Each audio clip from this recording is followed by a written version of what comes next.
Keep only what you need around you so you can move freely and focus on precise placement.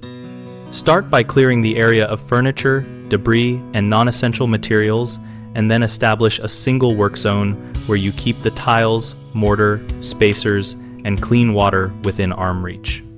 Lay out tools in a logical sequence from left to right or clockwise based on your dominant hand so you can pick each item without shifting position.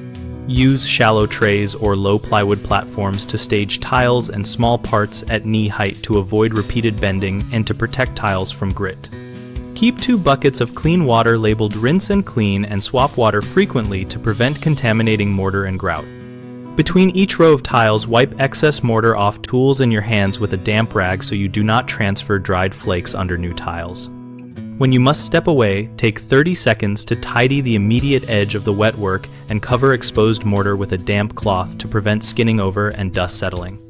Most beginners crowd the work area with empty boxes and materials, which causes trips and dirty tiles, so remove all packaging and store surplus supplies elsewhere until needed.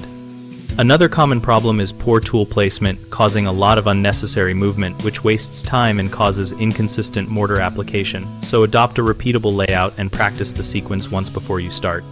People also forget to change rinse water or clean trowels, leading to contaminated mortar that will not bond properly, so inspect water clarity and scrape trowels clean at 10-minute intervals. For each issue, the fix is simple. Pre-stage and remove clutter, establish and rehearse a consistent tool flow, and enforce a strict cleaning rhythm where you rinse, wipe, and replace containers on schedule. BigHomeProjects.com connects homeowners looking for tile and remodeling help with local contractors and gives contractors a place to list their services and find work. We also host a discussion community on the site where practitioners and first-time installers exchange tips, ask questions, and share photos of setups.